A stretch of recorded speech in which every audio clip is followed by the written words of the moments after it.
Et vous, Docteur Neumann, vous êtes également épidémiologiste. J'imagine que la perspective d'une pandémie virale doit vous empêcher de dormir. Non, Non? non, Bien, c'est la fin de notre émission. non, l'humanité a toujours été en guerre contre les virus.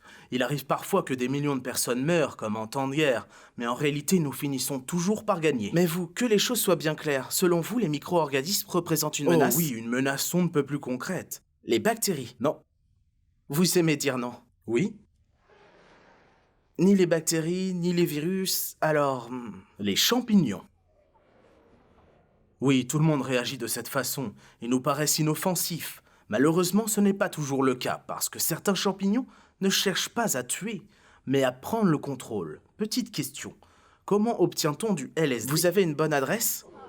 À partir de l'ergot, un champignon, la psilocybine vient aussi d'un champignon. Les virus nous rendent malades, oui, mais les champignons, eux, peuvent altérer notre esprit. Il existe un champignon qui infecte les insectes. Il s'attaque à une fourmi, par exemple. Le champignon traverse tout son système sanguin pour arriver jusqu'au cerveau qui l'inonde d'hallucinogènes. Ce faisant, il prend le contrôle total de cette fourmi. Le champignon lui dicte son comportement, il lui dit où aller, quoi faire, un peu comme un marionnettiste contrôle son pantin.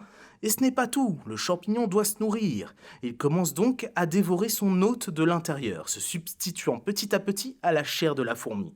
Mais il ne laisse pas sa victime mourir, non.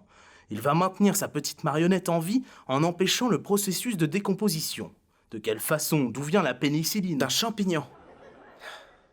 Docteur Schonice, vous soupirez. Ces infections fongiques ne peuvent se produire chez l'humain. Oui, c'est un fait, les champignons ne peuvent survivre si la température corporelle de leur hôte dépasse les 35 degrés. Et à l'heure actuelle, ils n'ont aucune raison d'évoluer pour supporter de plus fortes températures.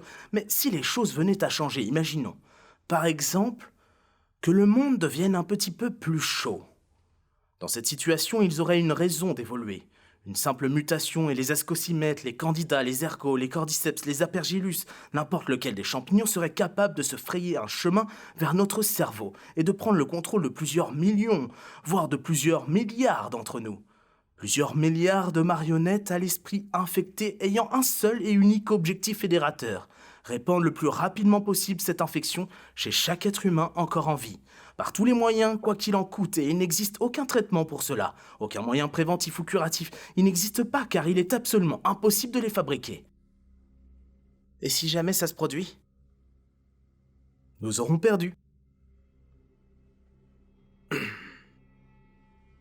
Une page de pub.